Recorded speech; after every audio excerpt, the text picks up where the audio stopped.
Afternoon, everyone. Thank you for being here. It's been an interesting hearing. Dr. Schmidt, you said you think the importance of AI and the challenges we face has been underhyped. I agree with you.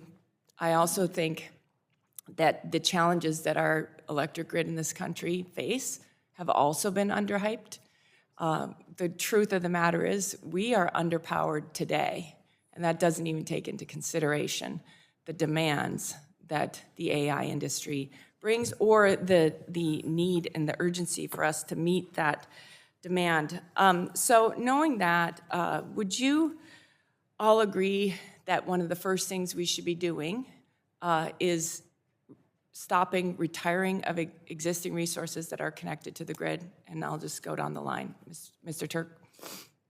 Real quickly, I don't need a 1 minute answer. Yes or no? We should stop retiring existing resources if they're still somewhat economic. Yes, but we do need to keep an eye on other goals, including climate, and we need to make sure Okay, thank you. Dr. Schmidt?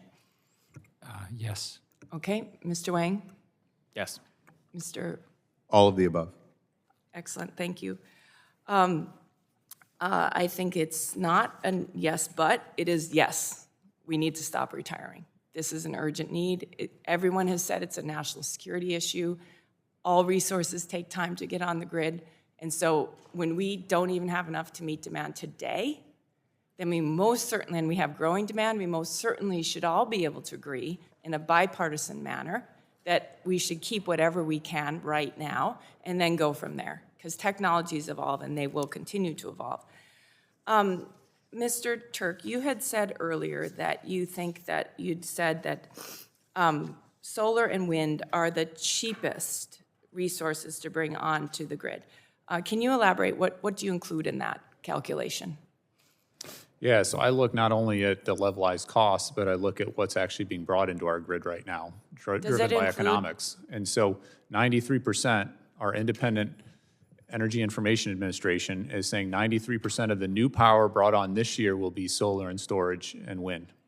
Okay, but that doesn't necessarily mean it's coming on because it's the cheapest. Does your calculation include the cost of transmission to bring that online? Well, this is why we need to have, and I know you're an expert in this, and thank you for your leadership in NARUC, in particular with your previous job. We need to have the whole grid. We need to be thinking about reconductoring. We need to be thinking about grid enhancing technologies. We need to be thinking about transmission too. We need to think about it holistically and Right. systemically. Exactly. And I support GETS 100%. It's not the 100% solution though, and it should right. not be overstated, because I think a lot of people who don't understand this hear things like that and think there are simple solutions when really they're far more complicated. And the truth of the matter is, when you consider solar and wind as being the cheapest, the cost of the transmission is not included in that calculation, nor is the cost of all the backup generation that's needed to provide power when solar and wind aren't available. Those have to be included in our calculations when we're talking about costs, because the people who pay for that, they notice that those aren't the cheapest things, because it's all included in their bill. Nobody else soaks up those costs but the final customers who pay the bill. I'd like to ask one more question of all of you. So I think that in an urgent time like this, it's more important than ever that the signals that this federal government sends through its policies provide clear messages and clear instruction about what we need the most. We had all the grid operators here a week ago. To the person, they all said what they need now is dispatchable power. Knowing that, is it reasonable for the federal government to continue to incentivize resources that are not dispatchable? And I'll start down here at the end. Should we be sending that signal? If what we need is dispatchable, why are we sending strong signals that you should bring on things that aren't dispatchable through tax policy?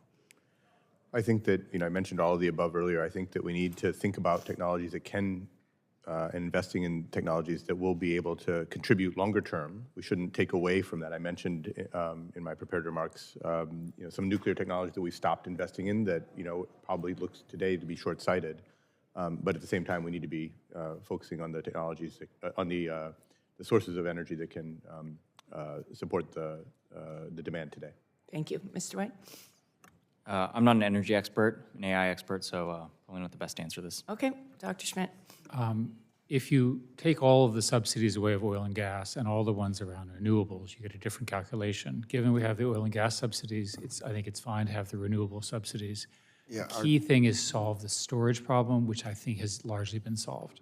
That creates dispatchability. Thank you. I yield back.